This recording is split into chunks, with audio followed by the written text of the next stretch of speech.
Irgendwie könnte ich mir auch vorstellen, Trucker zu sein. Ständig on the road und so. Das ist die einzige Möglichkeit, ansonsten muss ich nach Deutschland zurückfahren. Ich habe heute richtig kacke gepennt. Wegen Mücken.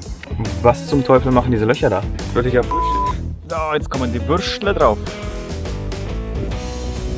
Was bringt das, wenn man Handschuhe trägt? Also was ist der Unterschied, ob ich das jetzt mit der Hand oder mit dem Handschuh mache? Hi, ich bin Pete und ich lebe, arbeite und reise in meinem Van, der Fat Lady. Ich erkunde die Welt und verschiedene Lebensweisen auf meinem Weg. Gemeinsam lassen wir dabei kein Abenteuer aus. Komm mit und sei dabei. Es geht los nach Portugal. Es sind circa 2,5 Stunden bis zur Grenze. Und dann muss ich nochmal 2,5 Stunden ungefähr fahren.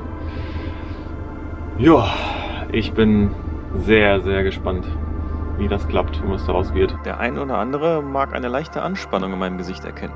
Tatsächlich habe ich die ganze Fahrt keine Musik gehört, sondern fast meditativ die Fahrt genossen und die letzten 3 Wochen in Montecorto Revue passieren lassen. Ach, es ist ein schönes Gefühl, wieder auf der Straße zu sein, muss ich sagen. Es macht richtig Bock, wieder ein bisschen was anderes zu sehen und rumzureisen. Irgendwie könnte ich mir auch vorstellen, Trucker zu sein. So ständig on the road und so. Das wäre mal was. Aber ich glaube, nach ein paar Wochen oder Monaten nervt das auch. Vor allem, wenn man immer wieder die gleiche Strecke fährt. Ne? Ja, ich habe noch 54 Kilometer bis zur portugiesischen Grenze. Das heißt, eine halbe Stunde bin ich da. Ich bin sehr, sehr gespannt, ob überhaupt kontrolliert wird, ob ich angehalten werde, ob sie sich wirklich diesen Brief durchlesen, den ich habe, oder nicht. Fragen über Fragen. Achtung, Gefahr vor dir gewählt.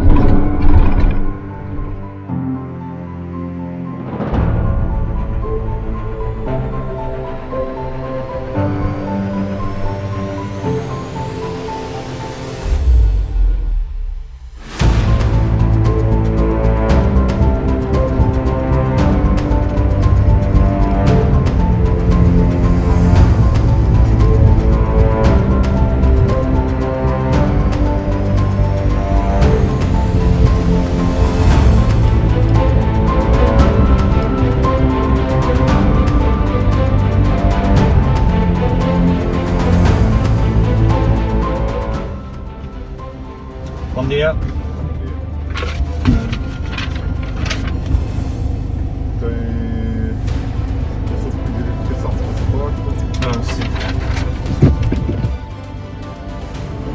Your family in Portugal?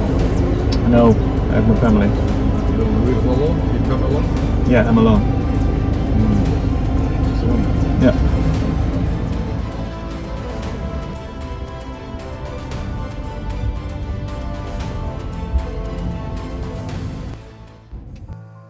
Jo, das war wohl nix. Die haben mich nicht reingelassen nach Portugal.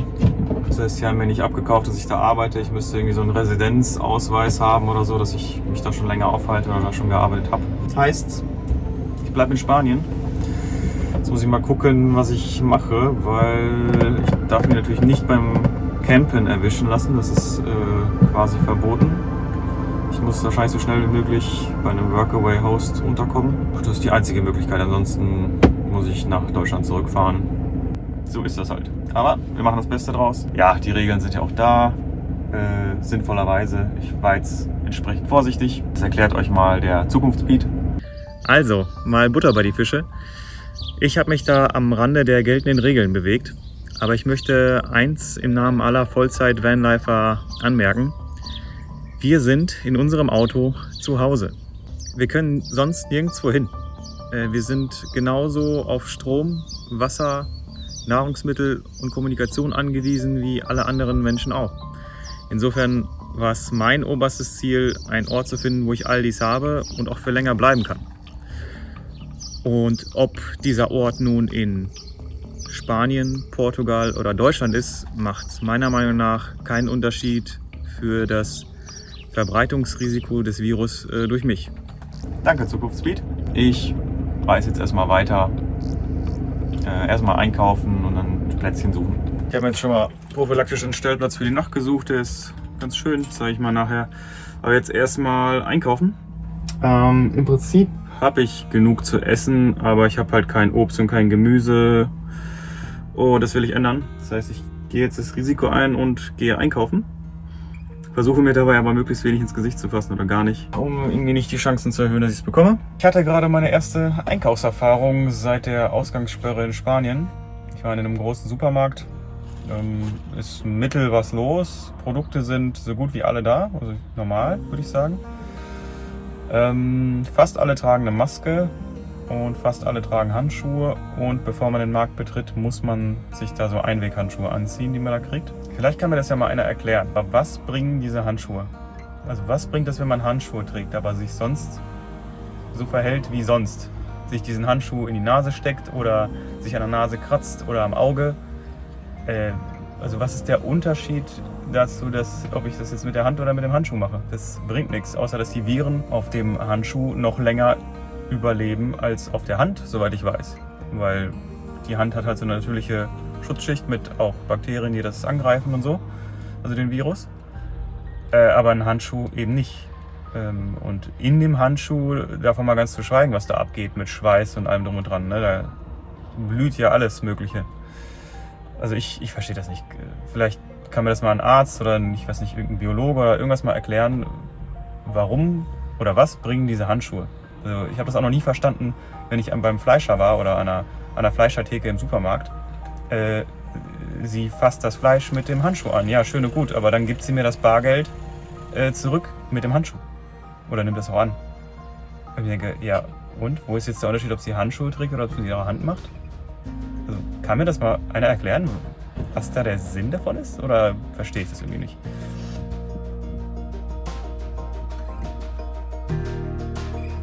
An meinem Stellplatz angekommen, habe ich mich erstmal von der ganzen Aufregung ausgeruht und mir einen ordentlichen Burger gemacht.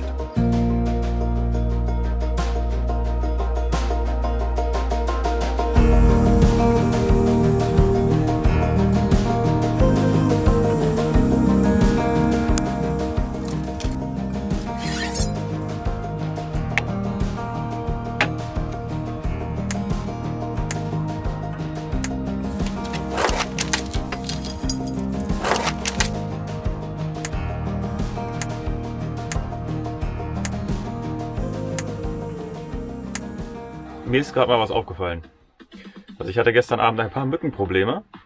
Obwohl ich die ganzen Fliegengitter dran gemacht habe oder hochgeschoben habe, hatte ich Mücken im Wohnmobil und das war uncool. Jetzt ist mir gerade mal was aufgefallen. Das ist, glaube ich, ein Konstruktionsfehler, weil das ist ja schön und gut, ich kann das hier dicht machen. So, jetzt haben wir hier so ein schönes Fliegengitter. Aber hier sind so Löcher. Und wenn ich da mal so durchgreife, dann sieht man da meinen Finger. Also ist ja super, dass man so Fliegengitter hat, ne? Und es so baut, aber was zum Teufel machen diese Löcher da? Und es ist bei jedem Fenster so.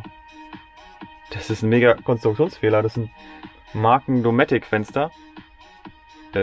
Kann ich kaum glauben. Also wer hat das entworfen? Das ist völliger Bullshit. Oh Mann. Ja, jetzt weiß ich Bescheid. Ich versuche das gleich mal mit Tesafilm abzukleben.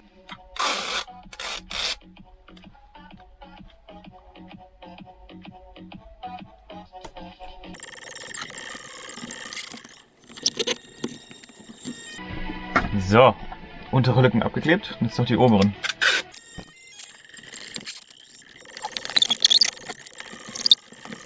Da ich ein bisschen mehr Strom brauche, gucke ich mal, ob es was bringt, wenn ich die Solarzellen feucht abwische.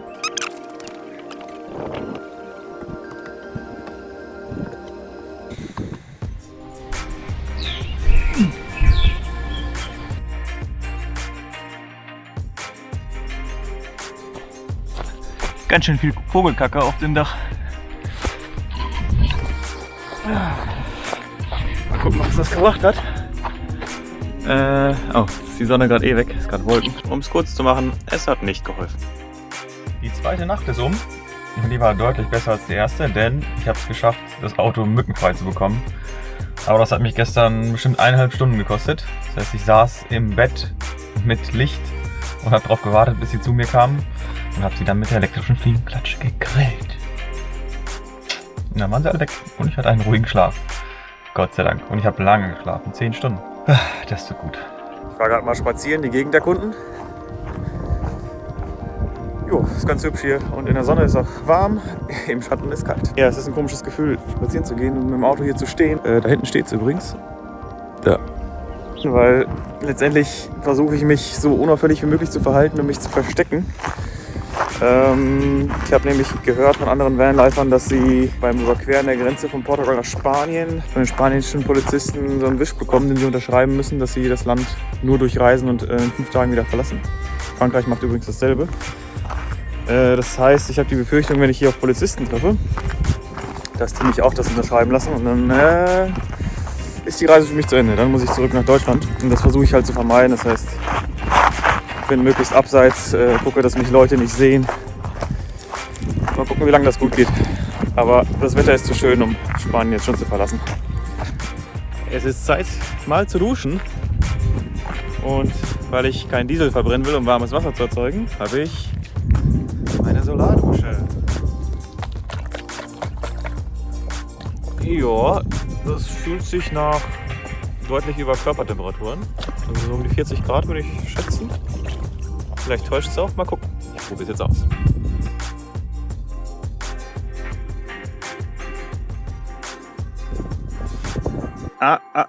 Also ihr dachtet doch jetzt nicht wirklich... Nee.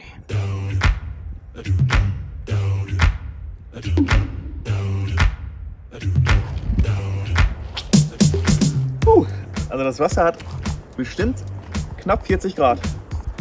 Also wärmer als Körpertemperatur auf jeden Fall. Funktioniert also.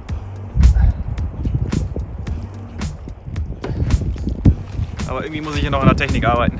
Es fließt nicht ordentlich. Da, Bio-Shampoo, also biologisch abbaubar.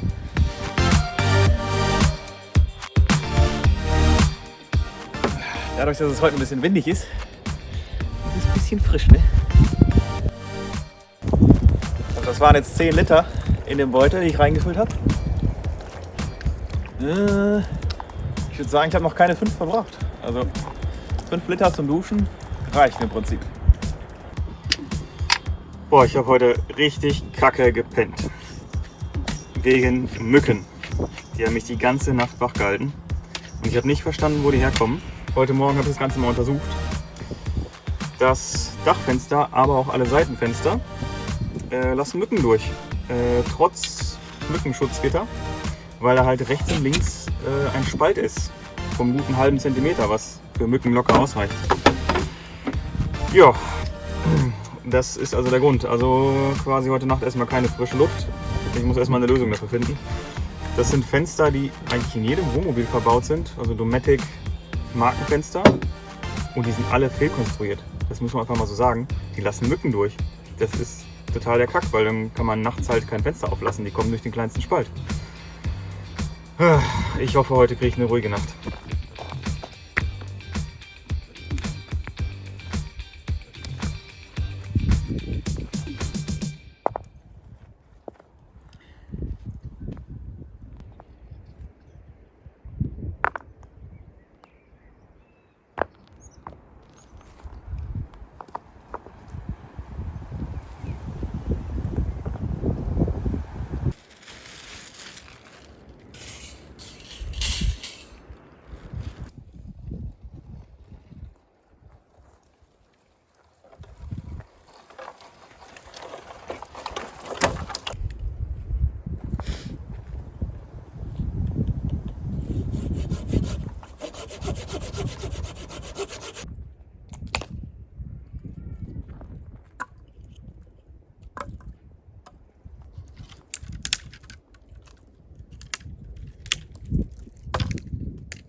Ich wollte schon immer wissen, was das mit mir macht, mal mehrere Tage am Stück ganz alleine zu sein. Und ich muss sagen, es war besser als erwartet. Ich habe die Zeit wirklich genossen, auch wenn ich mich nach 5 Tagen dann doch ein wenig nach anderen Menschen gesehnt habe.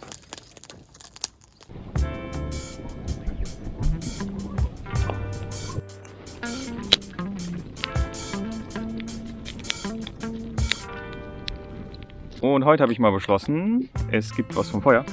Ich habe hier noch so grobe Mettwürste. Und habe mir einen Salat gemacht.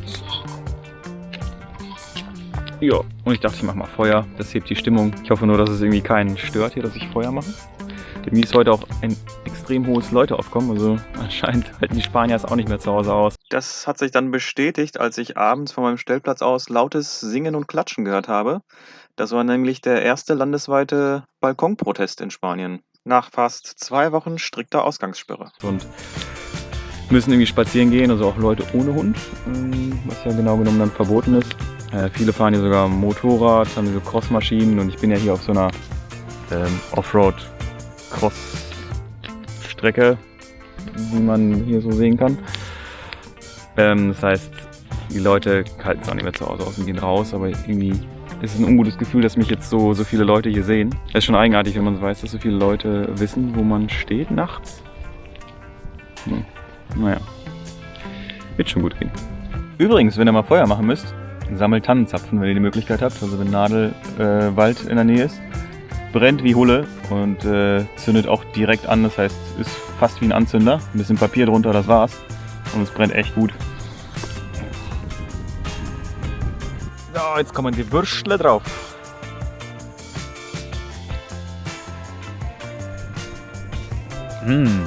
Die sehen gut aus, die Würstchen. Uiuiui, der Senf ist echt scharf.